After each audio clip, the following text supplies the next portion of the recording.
welcome to the DL Gaming Podcast, adding games both new and old to your backlog, one slightly inappropriate episode at a time. My name is Taylor, and joining me today is... Christian. And Lisa, you're tearing me apart. I went to San Francisco, and I didn't even throw one plastic spoon. Okay. And Amanda... I'm a fool, but you know what? We're all at this banquet together. I like that one. The And Last Supper, 12 of us, right? Mm-hmm, Apostles, or I don't know. Do they call Jesus a fool ever? Seems you don't want to insult your boss like that. You want, like, even if it's just a joke. Yeah. And You don't Japanese wanna is bite the doing hand that feeds fine you. with being called a fool, I think. Really? You think? He would turn the other cheek, Oh, true. Probably. Yeah. you know? Yeah. Still hit him in And the gut. I didn't get my quip out this time, so I'm just going to throw it in here awkwardly. Oh, okay. I've yeah. got 10 clan ERMLs with your name on it. I have the box right here. Oh my God. Addressed to Christian. Thanks. Thank you. All Oh, right. thank you. Yeah, I think mine's in the mail. It should come in today. Yeah. Customs and all that other stuff. So, what's new, guys? Christian, how about you? Okay, so I love you, San Francisco. I just went to GDC, which was great. Game Developers Conference, or I think they rebranded it the Festival of Gaming. I don't know. Did they? First of all, you never know who you're going to run into at these things. From afar, you recognize all sorts of people that you might see on social media that you've even interacted with before. And sometimes you go up to say hi to them, and other times you're like, yeah, maybe I shouldn't. So late at night, maybe about 9:30. I'm going home, 9:30 p.m. And there's these two guys, and they're circling each other with knives in the middle of the street where the streetcars are. And the streetcar is laying on the horn, like, meep, meep, meep. And all these people, not all these people, maybe like 12, 20 are gathering around, and they're like, get them, or they're like, stop. And so they haven't started stabbing each other yet, but they're kind of circling and positioning. And they're yelling at each other. They're like, hey, man, you think you're going to fucking, I'm going to fucking. And I turn to my left and I see all the ex-BioWare people from Edmonton, which is where I used to live, and I've seen them speak before, like the lead narrative designer, the head of their financial system. And I was like, hey, guys, I didn't expect to see you at the knife fight. So I don't know if those guys ended up stabbing each other or if the crowd prevailed and sort of broke them apart. But anyway, San Francisco You knife didn't stick fight. around to That's find out. crazy, dude. Yeah, I didn't. Like, Yeah, I mean, I don't know. I just kind of figured sometimes that happens. But other than that, I didn't have one sketchy moment on public anywhere in San Francisco. It was all good. I did Just the knife fight. just the knife fight. Minor knife fight. We've all seen one. Maybe, I don't know. Despelote talk by Julian Cadero. So the maker of Despelote gave a talk about how they mimicked the feel of Quito, Ecuador in their game. With a bunch of 3D modeling. I guess the newest iPhone has a function where if you take a picture, it automatically generates a 3D asset for you. And then with those 3D assets, they took them and used them in the game. They mucked them up a bit, applied textures or whatever. But mostly what you're seeing in the game is pictures of Ecuador. He asked his friends and his family to take those pictures. And for the voice acting of the game, it's his mom and his dad.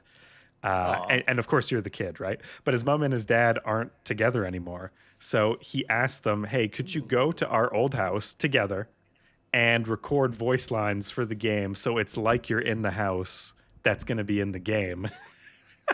that's awesome. And apparently they have a Wow. pretty good relationship still, and they did, which is cool. I was So going to say awkward, dude. yeah.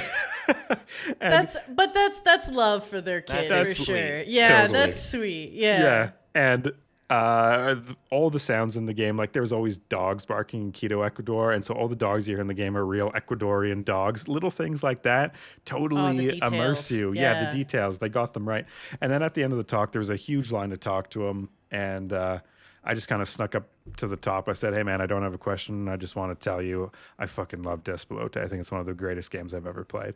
And that was, I don't know, important for me to tell him because that is so true, and I just love that talk. Did so you You cut the line, though. Oh, totally. I wasn't going to wait 30 minutes to say some words. You cut the line. Yeah. To do something nice. Yeah. So it kind of balances out. I'm still in good karma, I believe. The rules. Yeah. But in this day and age, you didn't self-plug your video that you made of the game of the year? Oh, that would have just been awkward. Then I would have had negative karma. Then I would have that would have karma. been. Yeah. Then people would have been like, you cut the line and you're self-promoting? Oh my God, get this guy out of here. I loved your game, but really you should check out my video I did about it. Yeah. I don't know how I could slide that in there, to be fair. Speaking of lines, so I met all sorts of people in lines for talks, in lines for the bathroom, in lines for food. Everyone there is a developer in the game industry or interested in getting into the game industry. They're a student. And so it's just effortless to talk to anyone, right? There's people with their Steam Decks out playing. It's just such good vibes at GDC. I was in this like Turkish restaurant and I turned to the guy beside me. He's like, hey, you at GDC? Learned all about his localization company in Brazil. It's just like, it's so cool to be there and feel like you're a part of the industry because you are and we are. There was journalists, there was content creators, every sort of person is at GDC. And I mean, it's fucking expensive to go. First of all, like the tickets are pricey, but if you're there, it's so nice to just soak that all up, just talk to anyone. Sounds so inspiring. Yeah, totally. Yeah. And I played a lot of Slay the Spire too, but I'll talk a little bit about that later. Yes. Awesome. That's awesome. What's the best food that? Yeah, I'm jealous too. I absolutely adore San Francisco. What's the best food that you had while you were there? So I didn't really eat that much when I was there. I was like, this sounds bad. I had this there's this candy store. And there was these tahini covered dried mangoes that I was munching on for a lot of the con. I go there in the morning and pick up like 10 or 15 pieces and just have them throughout the day. Those are good. I went to, I can tell you the worst food I had. Maybe that's more interesting. Okay. So I did go to a basketball game, which by the way, I'm told America, the United States, this is the mecca of sports. So I'm thinking I'm going to a basketball game. It's going to be high energy. It's going to be sick. The most muted fans I was just like, what is going on? Who was playing? It was the Golden State Warriors against the Chicago Bulls. And really? And that was a quiet game. Oh, yeah, really quiet. Like the make some noise thing, it was so awkward. They're like, make some noise. And then it like goes up on the screen, like the little graphic, and then it goes down and goes up. I was like, the noise level, I can hear, it's not changing. Like this graphic is not connected. And it was about like half full. I was like, what? And I think it's because Steph Curry wasn't playing. He was out. Maybe it's, people aren't wanting to see when the star isn't in the lineup, maybe. But did you go on a Tuesday at like 2 p.m.? It was Tuesday. It was a Tuesday, but it was at like 7:30. Yeah. I think it's because it was a weekday. Maybe, yeah. I went and saw, in San Francisco, I went and saw the 49ers against the Chargers, and that was actually the craziest crowd I've ever seen. Really?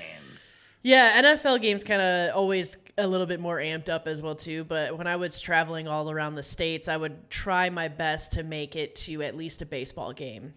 Because I love checking out all the different crowds and stuff, and I feel like the most muted crowd was in Philadelphia, which is also kind of surprising because I feel like Philadelphia, they get rowdy. Yeah, they get rowdy, but yeah, the San Francisco sports scene was pretty solid, so that's a bummer to hear, especially against Chicago too. Yeah, so maybe it's just an off day, guys. Like, don't take it personally if you're out there and you're American. You're like, no, we love sports. Like, I know you love sports. It's all good. But when I went, it was disappointing. I was like, I'm not coming back to this stadium. Not with these fans. Got to get some new fans in here.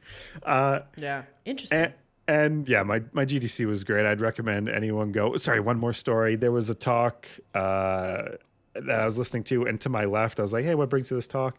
And he's like, oh, I'm the creator of Phasmophobia. I was like, that's wild. Whoa.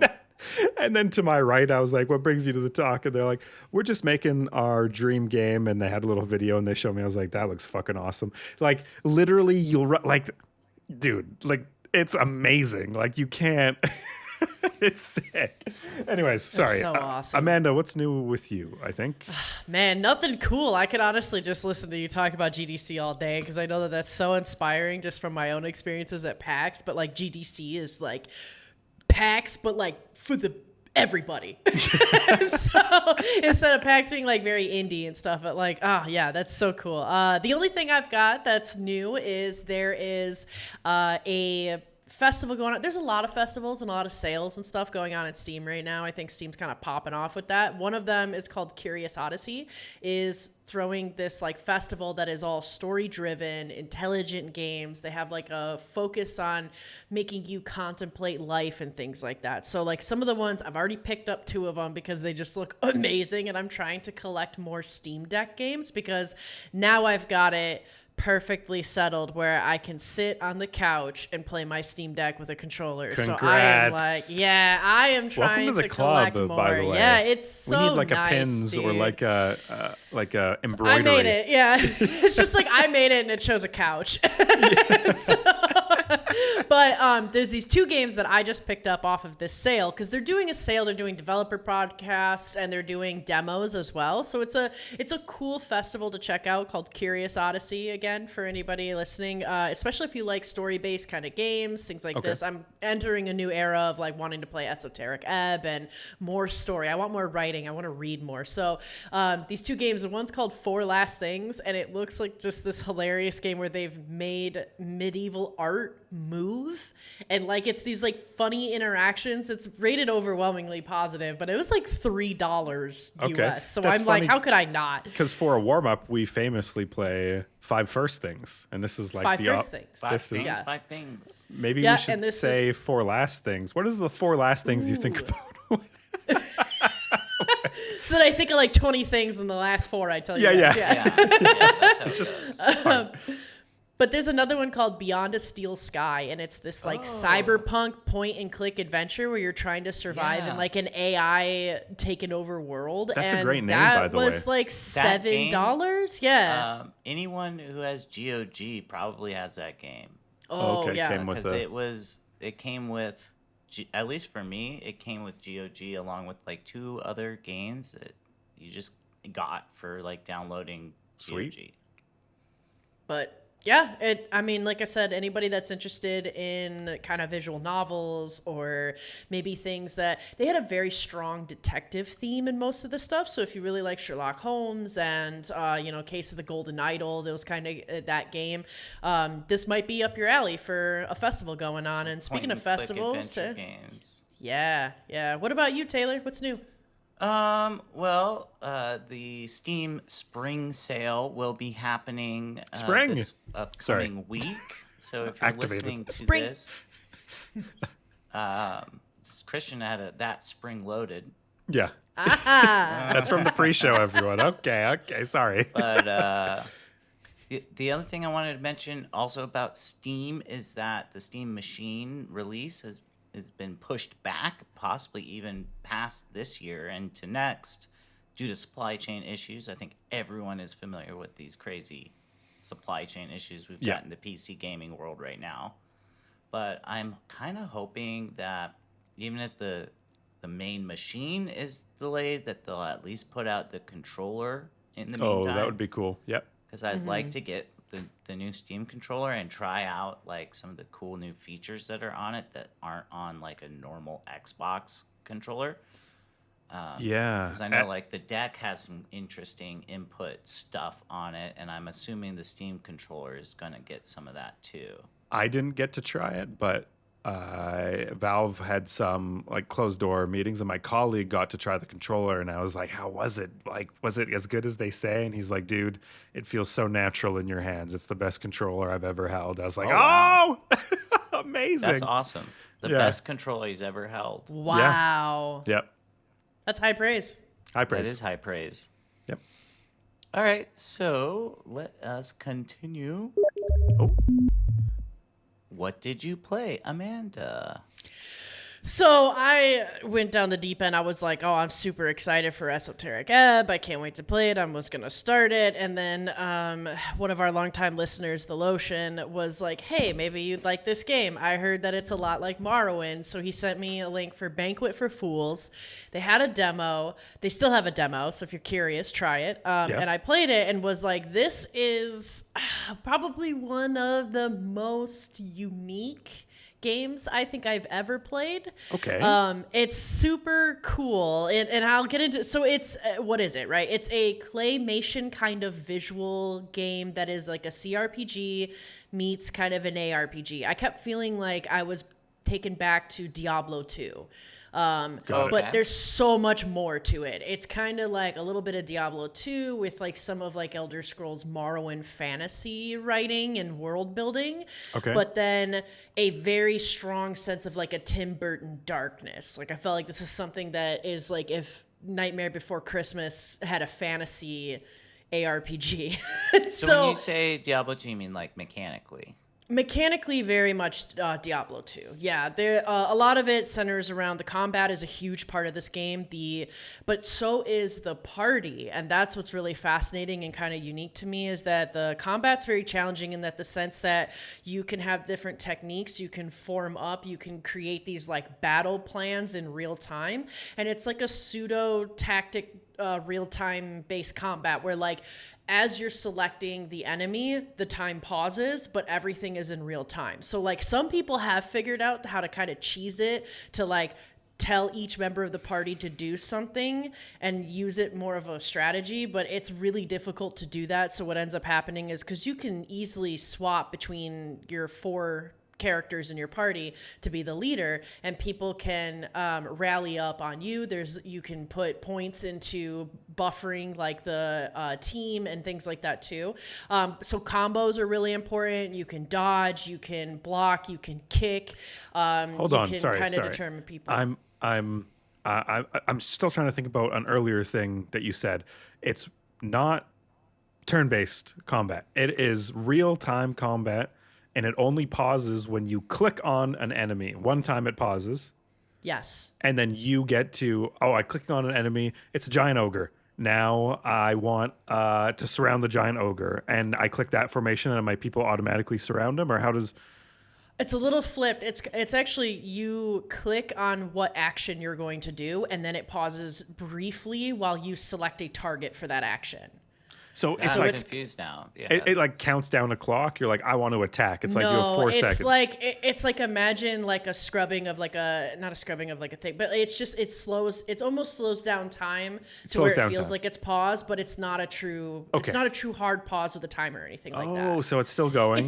It's still going, but like it's so hard to describe because it is like it feels like it's slowing down, but it has paused. But there's no timer. It's quick, so it's like I almost feel like the pausing thing. I know it sounds so contradicting, but and the combat is fucking weird. Like to me, the combat is something that took me probably like 4 or 5 hours of gameplay to get the hang of, and even then I still am like, I'm sure I'm doing it wrong, because I would bet, I don't know, don't quote me on it, and don't reach out to Hannah and Joseph about it because it's only made by 2 people named Hannah and Joseph, but my quote machine is out and I have their email too in the center but I would bet that it's called a Banquet for Fools because you're always feasting on dying like a fool. I have died so many times in this game, and I hate replaying games, but this is a game that's making me like, oh, that fucking killed me. Oh, I'm gonna come back and I'm gonna do better. This, like, I feel like I'm almost entering like maybe how people feel when they play Dark Souls or Souls-like games, because it's like inspiring me to beat it and to replay it. Like, I know what I'm doing now. But the combat is super weird. It's a very, somebody had described it as like the learning curve for combat is like jumping off of a steep cliff. Wow. It's very bizarre. But what's cool, because the thing that I think is super novel about this game, and kind of why one of my biggest talking points about this is having an old school vibe game with new world mechanics is like such an amazing mashup, in that what makes this feel old school is that there is like almost no tutorial. They teach you like, okay, WASD is to move, things like that, but it does not teach you like how to approach puzzles, how exactly to do tactics or anything, how to fight, how to do quests. There is no quest log. That's the craziest thing to me. The way that when you get quests, you are allowed to take notes like there's an actual little notepad that will pop up, and as you type game? it's in the game. Fuck, It allows you that's to great. take notes, and then you can check your notebook later. But other than that, there is no fucking way to keep track of your quests. So God. if you're not paying attention and if you don't make notes, it's fucking gone. And there are like time restraints with this shit too. So it's like it's on top of it. So you really want to be like keeping track and making really good notes yeah. of things going on, and everything's kind of obscure. Like I had a quest that was like go into a mausoleum and use this chalk kit to make a replica of a map. And it took me like an hour and a half to figure out what the fuck am I doing? What do I even do? Because there was puzzles to get into the mausoleum, and there was no help or hints or anything on how to figure that out. And then there was like at a certain point with the chalk, it got to the point where I found there was actually a forum of people thinking that their game was bugged, and the developers came in and was like, oh, well, we'll help you figuring it bugged. And then they realized that they just didn't fucking click the right thing because they didn't figure out the puzzle. So then they were like, I'm so sorry, I'm so dumb. So that I think it's so funny. The Banquet for Fools is such a fantastic way to name this game, because this game is filled with an entire feast of just really great well-made mechanics of both with the combat being really elaborate. The world is really, really nice and fascinating. There are like 3 different there's multiple races of creatures and people, and I feel like I keep running into enemies that I've never seen before that look like some crazy Tim Burton Nightmare Before Christmas claymation thing, but This like game from seems somebody's really disturbed interesting. brain. I It's just like the fascinating. way that you use feast.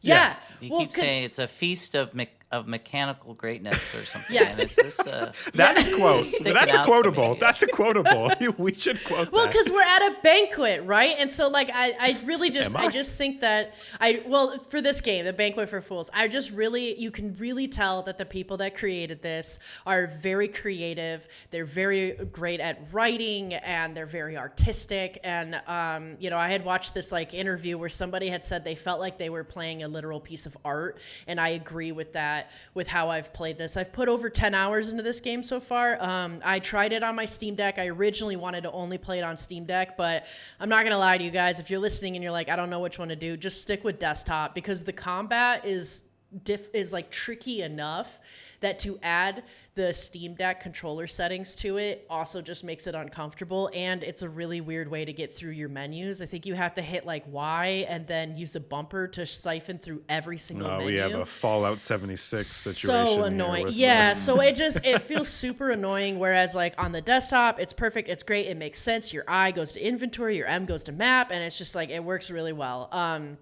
But this game is challenging. Like, the puzzles are hard. The combat is hard. I've gotten my ass handed to me so many times. And so it's awesome. I think the only thing that I don't like, I love how difficult it is. I love how bare bones it feels like they took away social media and you're back onto like a Nokia phone figuring shit out with this game, which is awesome. But the only thing I don't like, which I know I've complained about multiple times before on this podcast, is when people talk in the game, they have the most annoying fucking voiceover that I just can't stand. Like, it's like this really weird, like muffled, like Oh, the fake and I talking. hate it. Yeah, I can't stand it. And it's almost Yeah. the same for every single character or every other race. I would almost give it a pass if you were talking to like a bird person and they're like like if they were different, right? Then that's fine. It's like The I can't Sims stand it. Yeah. We should do a whole podcast like that. of that. Yeah, I'm We're sure gonna all lose our- all of our people. Yeah, We'll for just April have 1st, it all we'll put it up. a written transcript, but the whole episode. Yeah. Yeah. It's just but yeah, other than the annoying voicing, Banquet for Fools is fantastic, but it's gonna take a long time to play the game, just because there's the No puzzles are hand-holding. difficult, and there's no hand holding, and there's just really cool stuff. Like, I haven't even in my game, I went as simple as I could. I was like, I want an archer, I want a rogue, I want a beefy like tank, and I want somebody that's throwing bombs, basically a bombardier. But like the entire magic system is so complex that like I'm gonna have to do another playthrough just to figure that out, because they have like seeking favor for spirits and shrines to like get your spells, and then you can find different trees to create spells. And when you have your rune to cast the spell, you like literally draw what you want the symbol to Oh my look like. God, so they have all these dude. cool little you have like to draw? Yeah, there's all I don't kinds of Uh, stuff. Dude, it's a don't banquet. catch There's Taylor a little at, something for with a everyone. pencil and a paper.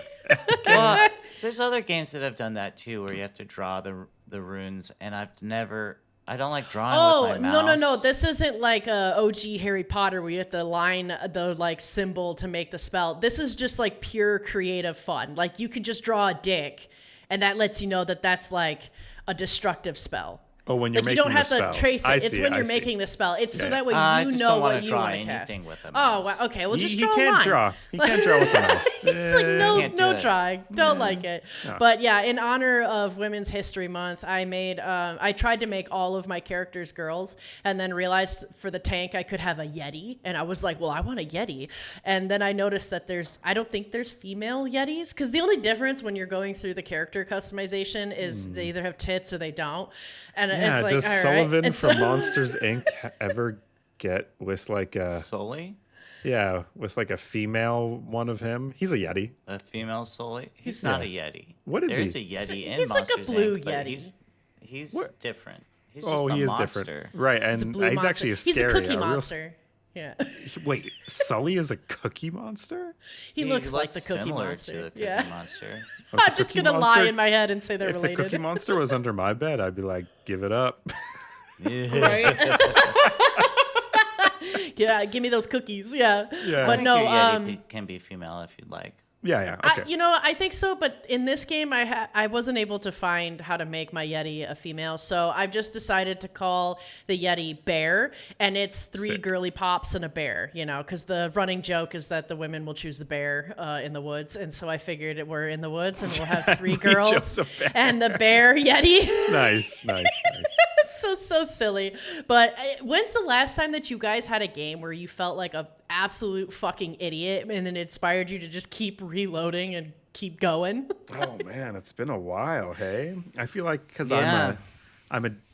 I just don't have the time that I used to have recently, having a young kid, and so games like that probably just frustrate me and don't inspire me to go back. There's a fine line with games like that where there's a level of like frustration, and if it goes too far into that, then I'm done and I But- don't want to play anymore. I'm not gonna keep trying. But I then love there's what a this level of is- frustration where you do want to come back. And I love Yeah. what this is trying to do. It's like, hey, there's these old school games. You got your pen and your paper. Like, it's purposeful.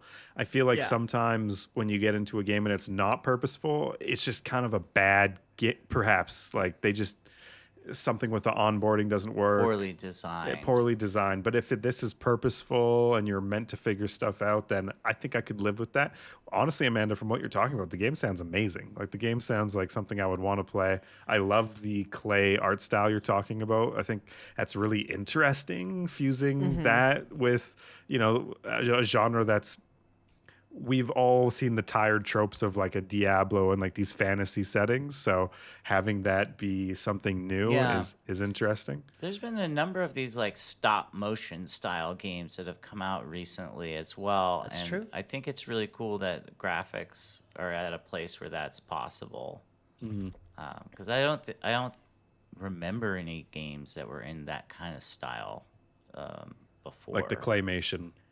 Really, Claymation It or Takes stop Two kind of motion. stands out to me, Yeah. I guess, but like as something similar. But yeah, I feel like we're starting to see an increase in this, but it's not really something that we've seen. And I definitely didn't think that was in the bingo card with a Diablo 2 like game, but Yeah. highly Yeah. recommended, guys. Banquet for Fools, super Sick. cool. I'm gonna be writing a Very curator review cool. for this. Love it. Highly recommended. I think Okay. it's I thought it was it's $17 right now with their introduction sale. It's easily fucking worth 30. So like it's great. Nice. I played a game that probably no one, a little indie title. Maybe you guys have heard of it. It's called Slay the Spire 2. Have you heard about anyone played this before? I think I think I've heard about Slay the Spire before. It sounds familiar. Did you slay the Spire? I got to the end and I tried to, and then it just sent me back to the beginning. It's something. It's. Yeah, I think this is like a roguelike deck builder. If you guys have heard about those games. Okay. Totally I don't like new that. Concept. Totally. So I tried Slay the Spire, guys, the first time in 2025, and I loved it. Really late to the party. I think it came out. Oh, you didn't try the first game until last year. Yes. Yeah, it's only been a year. Okay. And I mean, like everyone else, I thought it was a great game.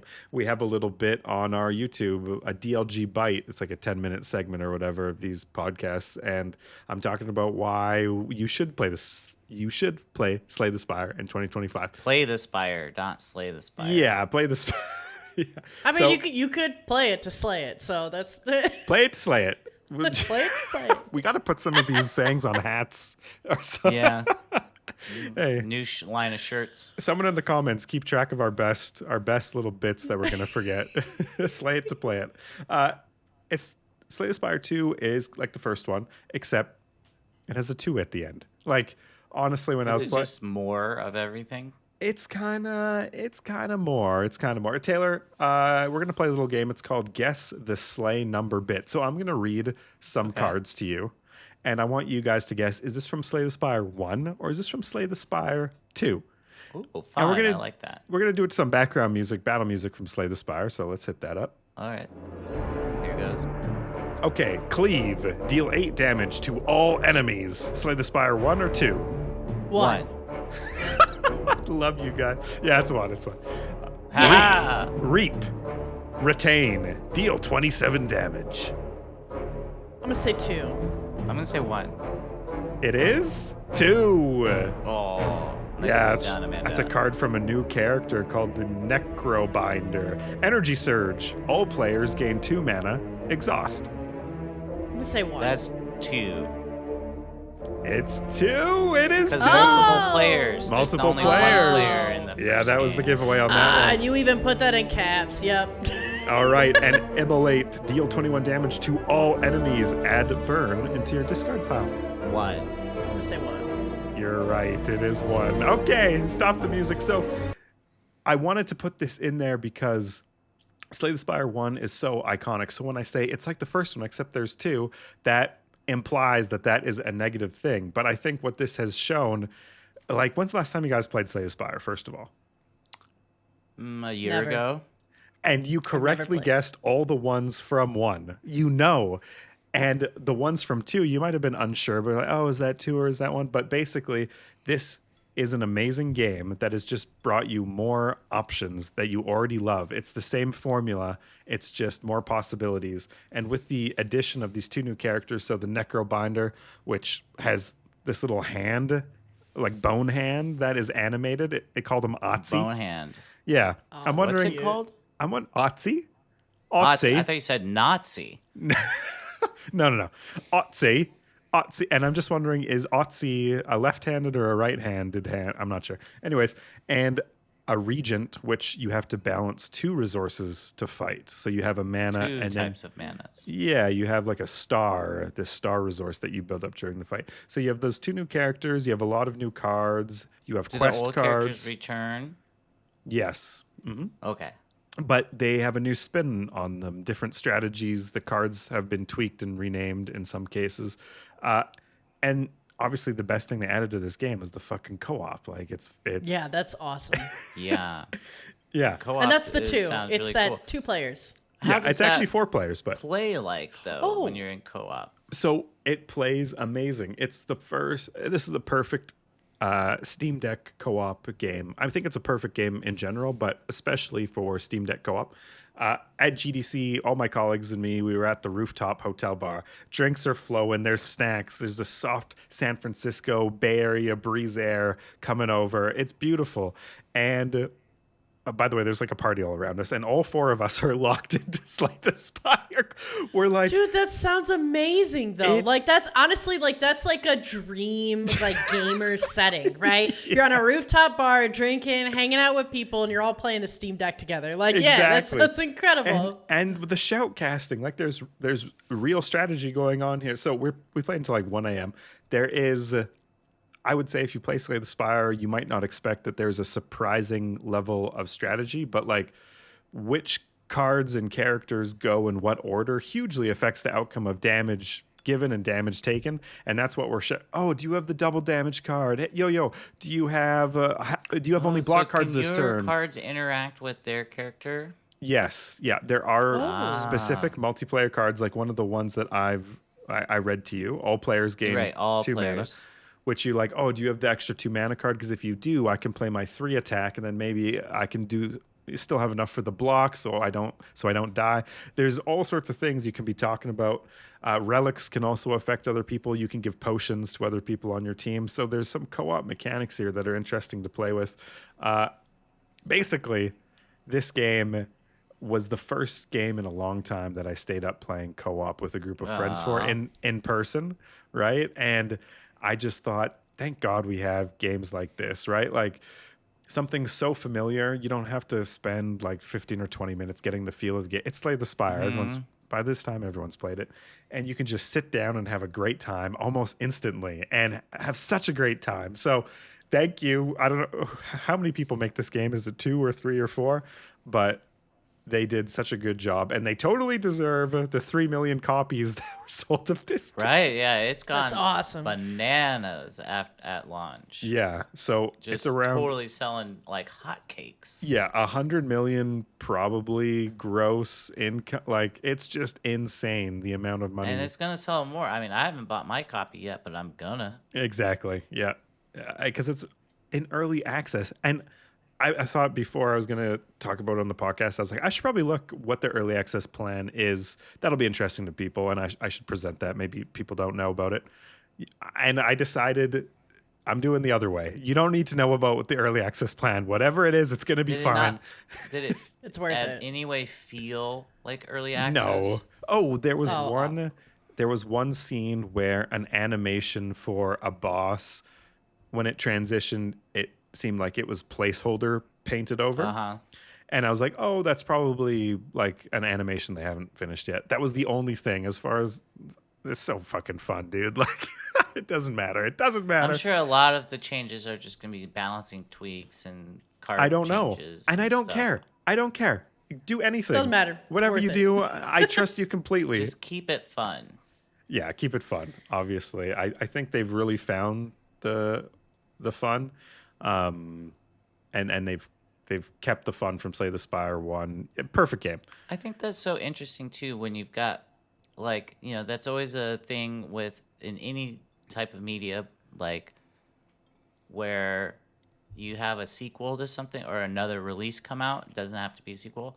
And it's like, do you do more of the same? Do you pivot and do something new and different? Or what do you do? It's such a tricky line. Yep. Like, music artists face that too when they release their next album, and it's like, oh, if it's too different, they lose their current fans. Yeah. And it sounds like Slay the Spire 2 has really kind of gone into like, let's lean into what makes us good. That's and just smart. Really lean into that is the feeling I'm getting. It's everything you like and more, essentially, for Slay the Spire. And at 1 a.m., not exactly, I can't remember the exact time, but we did beat our run. We got to the very end. We slayed the Spire. Obviously, we didn't beat the game. I made the joke. Okay, we beat Slay the Spire. We can return it on Steam. We've only played for No. Obviously, there's much more to do. You unlock new cards and new characters, and there's even like a little bit of a story thing going on. I don't know. I'm not reading too closely at 1 a.m., but I probably put like 15 hours into the game since we beat it all together, us 4 on the rooftop bar. And me and Rianne have been playing together on our Steam Decks. We've been streaming it on the DLG Twitch. So yeah, lots more for Slay the Spire 2. I think this is going to be the game. Like when me and Rianne go to Christmas and Mara's in bed, this is what we're going to be doing side by side. Oh, very That's nice. That's good. Yes. That's cute. Yeah. Anyways, that's a lot for a game that wasn't starring of the show, but Slay the Spire 2, great game. And Taylor, what did you play this week? So I played MechWarrior 5 Clans, which is not MechWarrior 5 Mercenaries. Oh, There are great two to know. MechWarrior 5s. One is called Clans, one is called Mercenaries. Mercenaries came out, I think, in 2019.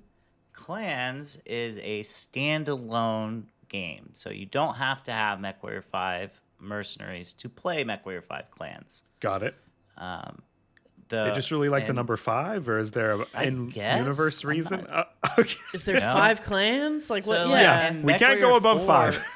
6 is too MechWarrior many. 4 came out like 15, 20 years ago. Okay. So MechWarrior 5 was like the latest one after a long break, and they could have definitely gone with 6 for this, but I guess they didn't want to. It is confusing. But MechWarrior 5 Clans is a narrative-based game, which is quite a bit different than Mercenaries in that Mercenaries is more like a lot more procedural generation. Like you form your mercenary company and you're plopped down into the middle of the star map, and you can go to different planets and like take contracts. Clans is like a storyline with cutscenes, and you play a character called Jaden. Right. You are a character instead of create. And did you your like that, Taylor? I loved it. I Oh. wanted that in Mercenaries. I wanted a storyline to follow, and I didn't get it. And now I have it in Clans, and I'm loving it. Sweet. Nice. I love a good narrative. I like cutscenes. I want to follow a character and not just like, pilots that are procedurally generated. Right. I want the whole story. And Give me some meat. Give me something to chew on. exactly. Like I Yeah. was saying, good writing. I like that. Yeah. Yeah. So But to interject real quick, maybe for somebody or a listener that has no idea about what the MechWarrior like universe is, like what is this game? So MechWarrior is based on BattleTech, which is a tabletop like war game kind of where you use miniatures to battle each other, and it's based around these things called mechs, battle mechs, which are giant robots that have a pilot sit inside, and they control the giant robot that has lasers, guns, and missiles on it. And is this like a first person, like shoot 'em up kind of game, or is this like a tacticality?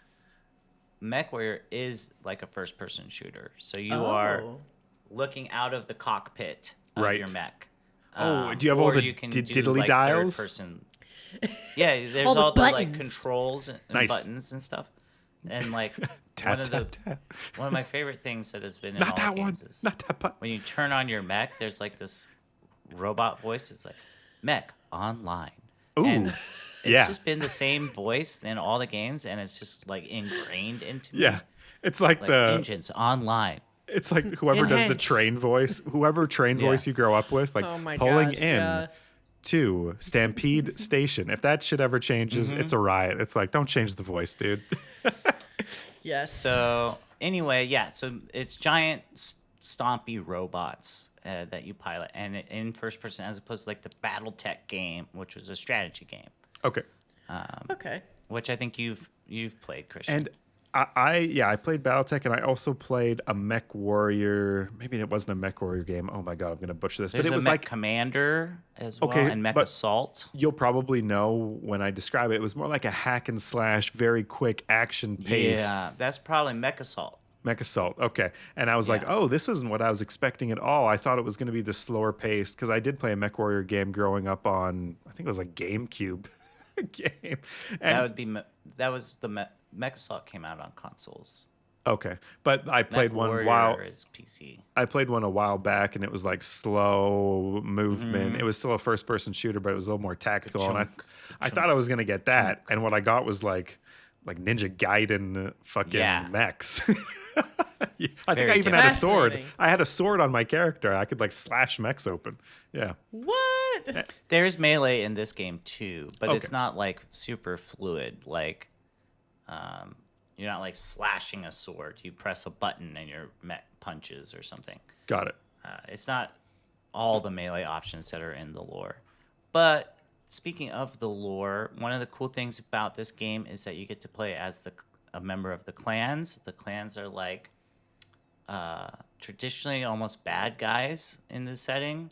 They like went off at this distant point in time in the past and like built themselves up, and so they have better technology, like more advanced technology, and then they come and invade the inner sphere worlds. Okay.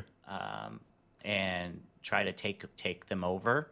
And typically it's like when they show up, you're like, oh shit, because they've got more advanced mechs than you. And so it's always really tough battles. Getting to play as them, invading the other guys was really cool. Like, Oh, that is cool. I like that switch of perspective, and just starting out with the more advanced tech is pretty great. And the combat in this game is just a lot of fun. Like, I love playing in my Timberwolf, which is one of the mechs, and I've got a bunch of lasers in the arms of the mech, and I've got missile racks on my shoulders with my LRM-20 missiles, and I've got a giant AC-20 gun. Oh yeah. And you've got your targeting reticle, and the missiles lock on, and you can launch them. It's just like, it's my fantasy, It's just Yeah. and back in the day, they actually used to have these mech simulators, like big simulator machines. I was just gonna ask what MechWarrior is the one that you could play when you were at Dave and Buster's. Yeah, so that was like its own thing. It wasn't one of the numbered games, but yeah, those mech simulators were so cool. They were. Microsoft Campus had one, and that's where I played it as a kid because my dad worked there, and I would go with him for lunch some days. And they had the mech simulator there. It had the ka-chunk. Like, did it move with you when you moved? Yeah, it moved. Yes. Oh, that's sick. That's what I want to feel if I'm ever in one of those simulators. If I'm in the pod racer, I want to have something go wrong in the simulation. I have to like physically reconnect it. And if I'm in one of the mech ones, I want the ka-chunk. Like, I want the movement of walking. The movement, and I like when a giant slug hits my mech and it staggers a little bit. I want to feel that. Yeah. You know, or like all the missiles impact and it's like covers the screen in fire so you can't see for a second. Yeah. Yeah. And so it tickles. After I started playing this game, I went on to the subreddit, and it turns out people are building simulators at home for this game. Right. What? Yes. And like full on with the movement as well. Like not just like a force feedback joystick or something. No, they've got like the full motion simulator going. Like a personal with That's extra so cool. screens. They've got like 3 monitors around them with like, the screens that they use for flight sims. Yeah. Yeah. They've got those on there. I don't know. I just like, Well, okay. I wish I had how simmy are they making it? $20,000. Yeah, exactly. Just laying around. Throw at that. It's and not. a spare room. I will say to the enthusiasts, it's not an accurate simulation if you don't have the pee and poop collect, because you're in a mech sometimes for a long time. I think you could either go diapers, adult diapers, but maybe since you're in a mech, you have a little bit of hardware. Some of the mechs are big enough that you could easily fit an airplane-style bathroom in the cockpit. Really? Okay. And so you you're could getting stand up and get in there. Oh, okay. But the smaller mechs, no, you couldn't. No. So yeah, you would need a like Diaper up. Diaper up. like space diapers or something. Yeah. I don't know. I feel like fighter pilots might have like a little second mask. You know what I'm saying? Yeah. Just suction up crotch? any. Yeah. Yeah. I don't know. I've never been in a fighter plane, so I can't say if that's when we all true. get our extra 20 grand, we'll find out. Maybe. Yeah. Yeah. Just One of the depends. things, though, is so Fuck you. A lot of times people hear I liked it. mechs, But fuck you. mechs, and they think of like the Japanese style mechs, like Gundams, Right. and they're like flying around with laser swords and they do melee combat on each other and whatever. This is not that. This is very different than Oh, I'm an Gundam idiot. or Sorry. Armored Core. I played Armored Core. That's the game. Yeah, Armored Core is super fast. Yeah, that's the one. Versus- I apologize, everyone. Yeah. And I had a sword, and it's very anime. Yeah, okay, I'll take Yeah, it. the Armored Core are way more anime style and they're really fast paced. And Gundams also are really fast paced. MechWarrior is like slow and methodical. Right. And you're in a walking tank, not in like a magical suit of armor. Oh, I sense a little disdain when you say magical suit of armor. Well, I mean, they're just different approaches.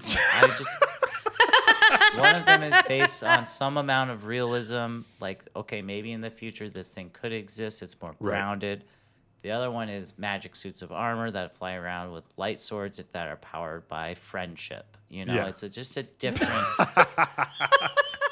approach. Hey, if that friendship is strong, you can cut through a lot of baddies, dude. Yeah. And you know what? I am essentially saying that the BattleTech mechs are cooler, in my opinion. But I have watched some Gundam shows and you haven't enjoyed them. Yeah, there's some good ones. Well, most of them are about like the trauma of children. Which is kind of depressing. Right. Of like an Ender's Game type thing where like war is all around you. Worse. Way worse. Okay. Like child soldiers. Oh, great. That experience loss of their friends. And got it. The sword isn't powered when the friends when they die. Yeah. That's sad. When the enemy's sword, which is powered by hate, cuts down your child, your 13-year-old friend, you get pretty sad. Yeah, that's a sad time. That's sad. Amanda just gave us a big yikes, by the way. She's like, oh, yikes. That's a yikes. Okay, cool. But anyway, I just want to shout out MechWarrior 5 Clans again. I'm going to probably end up playing, once I finish this, play some MechWarrior 5 Mercenaries, and then maybe I'll pop over to MechWarrior Online. Throw my skills out into the. You got to get a simulator, dude. You're world. On the mechs. You're on the mechs. I know. I'm just like mech me up, baby. Mech me up. You gotta get you gotta reconnect again with Bobby. Get some robot kind of friendship going, some friendship power right there, and both of you guys can get meched up. One of my complaints, though, I will real quick, is that MechWarrior Online has a really robust mech lab where you can construct your mech. Mm-hmm. This is a big part of the games too, is your mech lab where you like customize it essentially. Yeah. Change what weapons you put on it, how much armor is on each piece of your mech, because pieces can get blown off, and whatever. But so MechWarrior Online has this really in-depth, robust one, and then for whatever reason, MechWarrior 5 Mercenaries went way backwards, super basic. You can barely customize it. And then Clans is a little more advanced than Mercenaries, but not anywhere close to MechWarrior Online. And I'm just like, they're all made by the same developer. So I don't know why they don't have this super cool mech lab in the single player kind of a bit of a miss, dude. You would want. Yeah. Yeah. Well, when I'm playing BattleTech, if I don't have those thruster options, they do have co-op too. I just don't have any mech-loving friends to play with. But maybe if you're a listener and you like these MechWarrior games, play with me. I'll play with you. Yeah. But keep your magical mech suits at home. Only big, stompy, mechy boys can join the group. We're not powered by friendship. We're powered by C-bills and diesel. Nuclear reactors. Oh, sorry, nuclear reactors. Reactor Online. All right. Let's keep going. What do you want to play, Amanda? Well, I had mentioned a little bit earlier in the show, but I really want to dive in and play a lot more of Esoteric Ebb. Is it esoteric or esoteric? That's a great question. I would not ask me. Wow. It is Esoteric Ebb. Nice. No. Thank you. I have no with idea. The accent there. Yeah. I hear it. Yeah, I have no idea, but I've been calling it Esoteric Ebb because in my mind, esoteric. Muad'Dib would say esoteric. That's true. Yeah, I just think of esoteric, kind of this like spiritual magicness that's a little bit more on a divine level, like paladins probably are pretty esoteric. That's what esoteric means to you? I think. That's actually what it means in the game. Because you can ask and you can double check, and esoteric means like basically a type of magic that's touched by the godlike creatures that aren't true gods, but have been worshipped in a sense that they've gone into it of becoming godlike. Yeah, it's interesting the depth of this game. Like, it's kind of, I think that it's very well written, and it goes very deep in terms of the writing and the world building, and there's tons of like lore and things to understand. I have started and I've played a few hours already. I decided to go with more of like the loner and scholar kind of cleric. Where he is higher with his wisdom rolls and intelligent rolls. So I feel like I'm learning so much of like the world and all these different We don't even turns. know But what is this game? What is it? Right? Where this are game we? Why am I wet? It's a CRPG that's set in kind of a post-arcane punk fantasy kind of world. But think of like Disco Elysium. Like, this just reeks of Disco Elysium to me. And the developer wanted to recreate kind of that feeling when you're doing tabletop role-playing games. And so there's tons of like dice check in this. There's a lot of story. There's a lot of reading. There's like no voice acting. There's not even the little like crunch, crunch, crunch of like walking around. But that being said, the music is really good in this game. And it's placed well. Like, when you kind of go into a new scene, things like that, you'll hear music and it sounds really good. But there's so much humor in this, and so many kind of like fourth wall breaking things. And you know, I'm such a sucker for the fourth wall breaking. Like, when you go to bed, it almost feels like the developer is writing an analysis of how you're playing, which is crazy to me. Like, I've never seen that. It's like, yeah, and I noticed you decided to go really deep into the dungeons. Sorry about that. Probably shouldn't have allowed you to even do it, but you handled that corridor really well. The game is commenting on what it's you commenting just did. on how you're playing, which is really fascinating because the game does like record how you're doing everything. And as you keep sticking to a point of view or how you want to be, like, they break down everything. You could sit there and be like, I'm not a cleric, I'm a god. And if you keep saying that, you'll get experience that goes towards solidifying you having an ego and believing that you're a god. So it's a bit goofy. It's a bit goofy. It's very goofy. I get the name of the game because esoteric means you think that the world revolves around yourself. And so this esoteric ebb is... I don't think that's what it means. It does. No, it's... In Esoteric Ebb, they've described esoteric as like being a more divine type kind of magic. And like because things are esoteric in the game and you are drawn to them being a cleric because you can pick up on that kind of magic. The way that I'm interpreting this title is that there is an ebb and flow of divine energy that you are maneuvering through, and you have the freedom in the game to kind of do whatever the hell you want with it. You could become a cleric of legends or completely ruin the whole fucking game. Like, they keep it that open for it, and it captures the way that they lay out the story in this does remind me very much of Disco Elysium, in that the characters are really well developed. Their art drawn as well, and the kind of drawing and the perspective of the cameras is laid out really well to where maneuvering through it, you really feel like you're a part of this world. And it is very high fantasy and very like punk fuck you kind of a vibe, which is cool. And I like that a lot. But it's very hilarious. There's a ton of humor in here. And so far, at least in the beginning, it might be because my big main quest now. Save some stuff for when you actually talk about it on the show.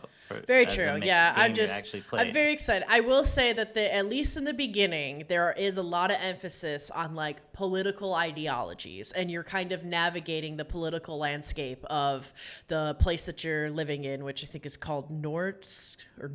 It's like Nordvik or S.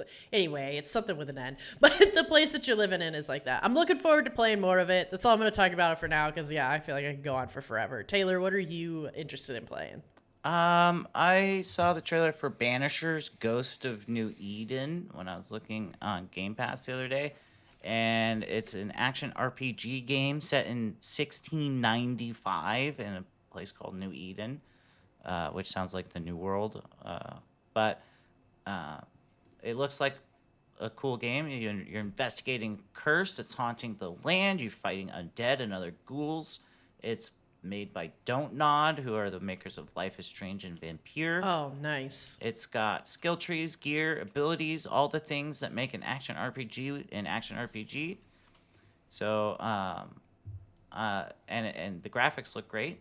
So I'm hoping it's not too grindy, and that it has a good story with meaningful choices that actually affect the outcome of the game, like more than say Life is Strange. Like Life is Strange feels like you have a lot of choices in the game, but you actually don't. There's not a lot of branching paths in that game. Okay. Very Sorry, So- I'm still on the esoteric thing. Oh, cool, yeah. Yeah. Okay, so I accept that I'm probably wrong, but what is it called when you think the world revolves around you? Egocentric. Egocentric. Yeah. Egocentric. Egocentric. Yeah. But you in are a little scientific onto sense, something. Like Copernicus and the church at the time. What was their model of looking at the world? Heliocentric. That is what I've heard to Yeah. describe someone who thinks that the universe revolves around them. It's like a heliocentric view. Okay. But esoteric is basically something that has been made for a small audience, like an intentionally small, specific group of people will understand what the thing is, and everyone else will look at it and be like, I don't know what that is. Got it. But it's typically like very mystical. Like there's like a secret Doesn't have to kind be ofness mystical. to him. Oh, I felt like, oh, well, that's true. Somebody could have like an esoteric collection. But a lot of times something. it is But it just means that it's intended for a small, Got it. specific group of people. Okay, now that we've moved past this, I always learn on this podcast. It's all about learning, right? Yeah. So I want to play Pharaoh, A New Era. This is a remaster of the old Impression Games city builders, so like Caesar 3, and they had a Greek one. I think what was it called? It was called the Greek one. The nice. Yeah. But this one is obviously about the Pharaoh and Cleopatra games that they made, and it came out last year. This is the first game that I saw being played by my mom. It's the first game that I remember seeing my mom play, at least. And it's the game that got me into gaming because I asked my mom, why was she doing the thing What is she that was thing doing? that you're doing there? What are you doing? Why are you putting all the poor people on one side? Why do those houses look so good and those houses look so bad? We need to gentrify ancient Egypt. Ancient Egypt. Yeah. Alexandria. The granaries don't fill themselves, and the people who fill the granaries, they live in the mud homes. Even when he was young, Christian was a socialist. Yeah. Yeah. From a young age, what radicalized you? Well, why did the people who filled the granary have to live in the mud huts? So it would be impossible for that reason, because this game goes so far back to like my personal history of this whole hobby. It would be impossible for the game to live up to that nostalgia for me. So I've put that on the shelf and aside. I know it's unattainable, but what I want is just having a chill time playing a chill city builder. I want to remember what it felt like to play Pharaoh and Cleopatra with just a new coat of paint. I'm not looking for any quality of life things, or really, if I could play the exact same game, I would, but I launched it recently and I was like, oh, the max resolution is 720. It's in a box. I can't record any footage because it's like running in this weird system that doesn't Virtual machine. it doesn't recognize itself. And there's all sorts of like the scroll speed is all weird. Like I'm on one end of the screen because it's not like mapped to my actual resolution. Anyways, all sorts of issues. So I want to play this because they fixed all those stuff, or at least reading through the reviews, they fixed most of the stuff. They do recommend that you play this game only with community-made mods because apparently it was kind of a set it and forget it.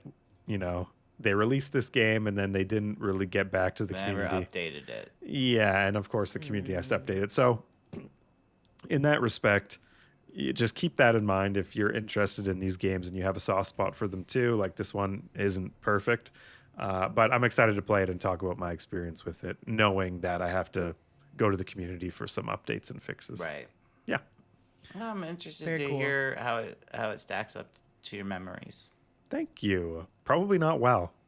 The memories are always so much better. We'll find out. Yeah, the it's like nostalgia. my mom over my shoulder. She's like, "Oh, your labor camp should go here, and your granary should go here. That way, when your people go to the field, like that's all going to be in my head. Like that's not going to be like part of the reason why the game was good is just the time I spent with my mom, and that's not going to exist. Yeah. Well, just think of like how special that's going to be when you have those moments with your daughter, you know? Oh my God. Don't even make me cry right now. It's going to be real special It'll be for sure. Cute. It'll be real special. Yeah. All right. Well, what's our community up to? I just want to shout out our executive producer, Truthbringer, like we do every episode. Thank you, Truthbringer, for being our executive producer. Yeah, and Truthbringer, if you ever want us, like a brought to you by Truthbringer, who has this to say, let us know. Message us on Discord if you have like the weather is good and wherever the fuck I'm from, March 18th. We will say that. Whatever you want us to say, we will say within reason. I think, right? Mm-hmm. Like it would be weird if you were like, tell my mom I hate her. And then I would be like, eh. Right. Well, and we're only slightly inappropriate. Yeah, It's slightly inappropriate. Yeah. All right, cool. All right, Amanda, Well, do we have cool. some listener questions? We do. Yeah, we've got I'm going to start with the one from YouTube, which I'm assuming this is referencing. Is this referencing the Atlas video? Yes. Because that's how it makes sense in my head. Yeah. So Doug DeBrumi says, did you hit the center grid spot where the map stops working so your ship gets stuck? I don't know. He's referencing a video I made about Atlas in 2026 where at the end of it, all of a sudden my ship, while there's open seas all around me, just all of a sudden gets stuck and sinks. I don't believe it was the center grid spot. I thought it was like off to the side, but I don't know. It was the weirdest thing because if I looked under the water, I could see a bit of a rock formation, but above the water, there was nothing. And there wasn't anything like directly underneath my boat either. So I'm going to chalk it up to just that's what happens when you make a server and sometimes there's just weird little things because in my experience from Ark, in my experience with Ark and Atlas is that sometimes she's just buggy. I don't know, dude. There is something about the grid center spot though. In Star Wars Galaxies, I know we've had a lot of trouble with 0-0. Like at that spot, certain math that is computing where the player is relative to the world doesn't work properly sometimes. If we spawn in items that like miss a check or something like that, like when I saw that comment, I was like, oh, this is cool that someone else has come across 0-0 grid spot problems.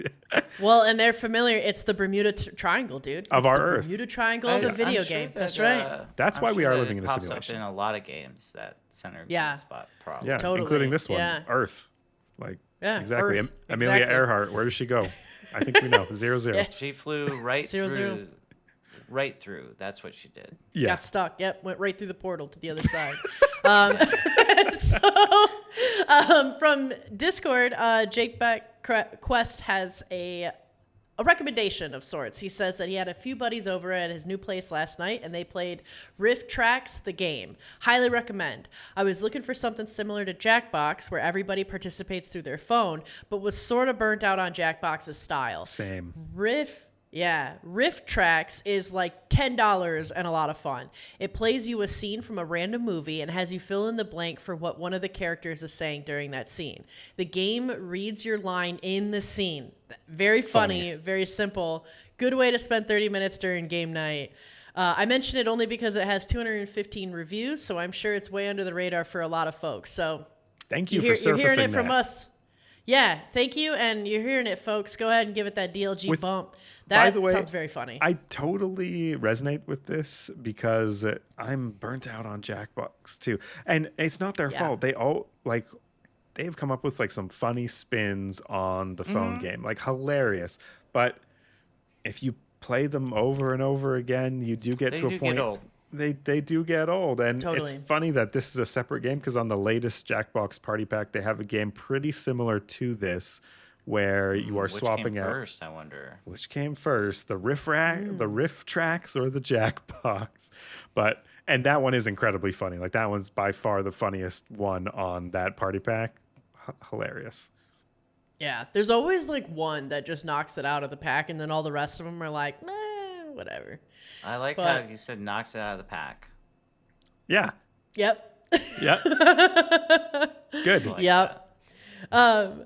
Then Nyanko says, we heard that you feel under pressure to play games regularly in order to have content for the podcast. Are there other reasons now or in the past where you have put time constraints on yourselves to finish games before a deadline? Did the constraints come from you or somewhere else?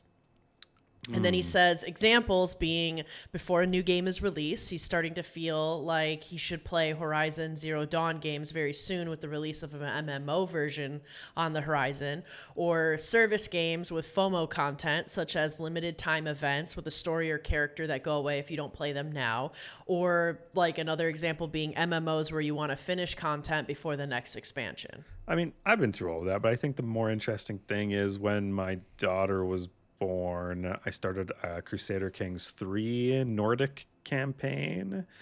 And I knew I had 3 months of paternity leave and probably about 3 months too, where she was going to be sleeping for whatever it was, like 19 hours a day or something like that. And I had to finish it.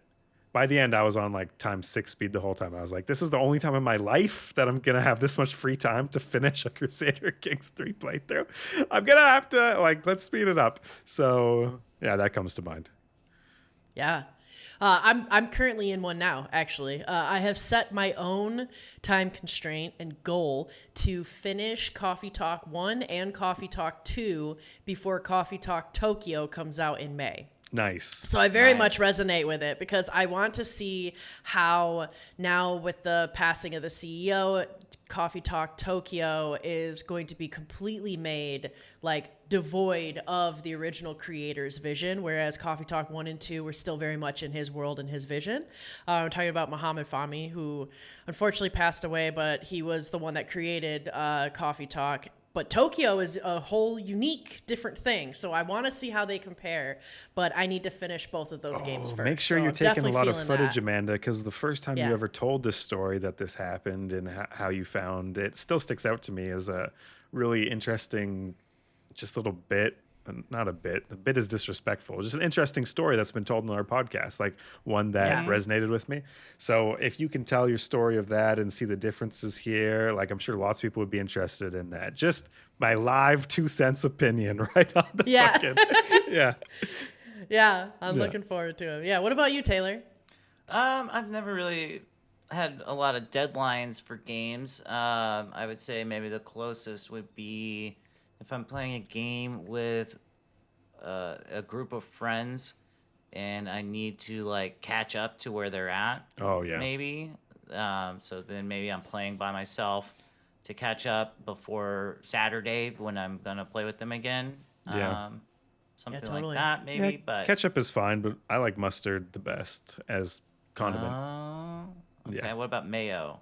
I like mayonnaise. I'm white enough to admit that. Mayo is versatile in ways the other, like you can put mayo in pancakes and make them the texture a lot more juicier with no taste change. You can also put mayo in sauces. I mean, I guess you can put ketchup in sauce, barbecue sauce. Anyways, I think mayo is just more versatile. So yes, mayo, I love it. I like I didn't it. know that about the pancakes. That's a pro tip. You can pro put tip yogurt right there. in there too. You could, yep, all sorts of You things can in use yogurt pancakes. instead of milk in a lot of like baked goods, like biscuits, and they Well, come dairy out free much for me, fluffier. of course. That's why mayo, famously eggs and it's oil. eggs instead of dairy. Yep. Yeah. Anyways, Cool. was that all our questions? Yeah. Sure was. That's it. Do you have a plug? It's looking like our annual in-person get-together, DLG Con, is going to be in Calgary. That's where I live, everyone. So this is really exciting for me, obviously. If you're in Canada, if you're anywhere in Canada, we'd especially like to see you, right? Because not that we don't want to see the Americans in Calgary and for DLG Con, but you might already be a little bit more familiar with travel. And if you are worried to go to the United States right now, which is completely acceptable, DLG Con is in Canada and it's here for you. And we would like to see you because DLG Con has only been in the US before. And as I know, it's an expensive and long trip a lot of the time to get down there. So it's a little closer to home, right in the Western Prairies if you're Canadian. So come on down by the Discord if that interests you. DLGCon is just a fun in-person board and video game conference for this podcast specifically. So Absolutely. It's a conference of gamers. It's gotten hoity-toity of late. Yeah. No, it's very chill. It's super fun. We play a lot of board games. Might have to take a note from JBack Quest and add Rift Tracks, the game, to it, because we usually play a lot of type of Jackbox games. I'm sure there will be an entire circle sitting there at maybe a rooftop looking around. The Gartic Phone we play a lot of, but I'd imagine a lot of Steam Decks and playing Slay the Spire too as well. So, for sure. Yeah. You know, hopefully Always we can Steam live Decks up now. to the expectation of being on a rooftop with the San Francisco breeze. It would be cool. Yeah, we could top it. It would be cool if we broke out to as many groups as 4 as we could make with our group, and then we speed run each other, like who can get to the third boss the fastest. Spire the fastest. Yes, that would be really fun. No. Oh, that would be awesome. Yeah, I'm looking forward to it. DLG Con, probably going to happen in Calgary. Officially, people have until March 31st to vote on where they want to go, but Calgary is Still like a little more time. We'll see. a little bit more time. So if you're listening and you're like, God damn it, it needs to happen in Montreal, well, you can vote for that at our DLG Con planning channel. But yeah, looking more like Calgary, though, for anybody excited about that. Awesome. Which I am. Would be awesome. All right. Well, thank you, everyone. My name is Taylor. Joining us today was Christian and Amanda. You should tune in next week because Amanda is getting political and Esoteric Ebb. She already gave you a bit of a preview. So look forward to more of that next week. Christian, what is playing us out this week? The MechWarrior 5 soundtrack. This one is called, or MechWarrior 5 Clans soundtrack. This one is called Judgment and Retribution, and I didn't expect it to be this good. So be ready to fucking cream your jeans. All right. Cream your jeans. Dude, are you kidding?